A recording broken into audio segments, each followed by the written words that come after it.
राम राम। हर साल माघ मास के महीने में कृष्ण पक्ष की दशमी तिथि के अगले दिन शर्तिला एकादशी का व्रत रखा जाता है।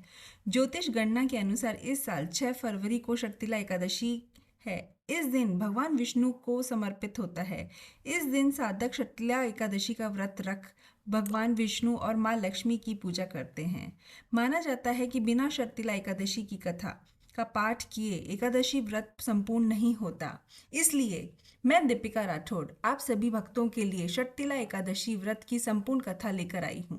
कथा शुरू करने से पहले मैं आप सभी से निवेदन करना चाहती हूँ कि यदि आपने अभी तक मेरे चैनल को सब्सक्राइब नहीं किया है तो कृपया करके मेरे चैनल को सब्सक्राइब कीजिए और लेटेस्ट नोटिफिकेशन के लिए बेल आइकन दबाना ना भूलें और कमेंट बॉक्स में जय श्री कृष्णा लिखना तो बिल्कुल ना भूलें। आइए शुरू करते हैं शर्तिला एकादशी की कथा।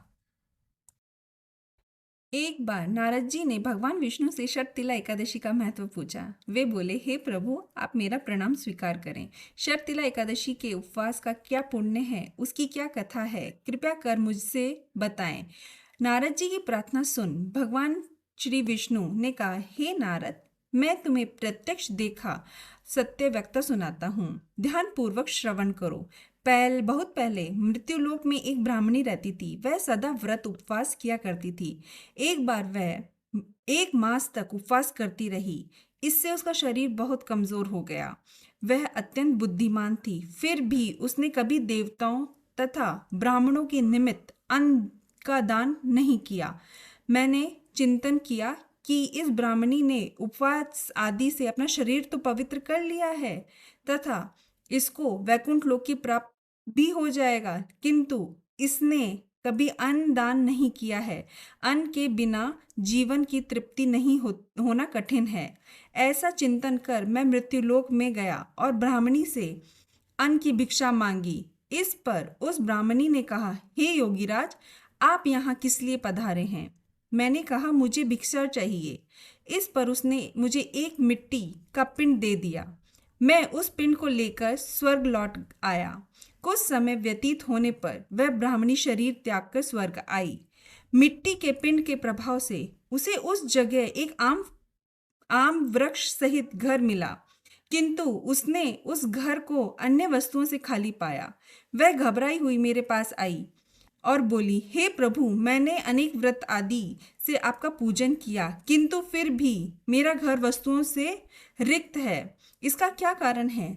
मैंने कहा, तुम अपने घर जाओ और जब देव स्त्रियां तुम्हें देखने आए तब तुम उनसे शर्तिला एकादशी व्रत का महात्म्य और उसका विधान पूछना। जब तक वह न बताएं तब तक द्वार नहीं खोलना।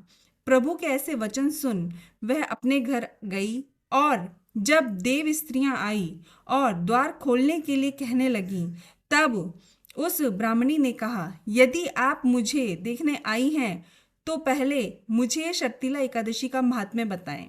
तब उसमें से एक देव स्त्री ने कहा, यदि तुम्हारी यही इच्छा है तो ध्यान पूर्वक श्रवण करो।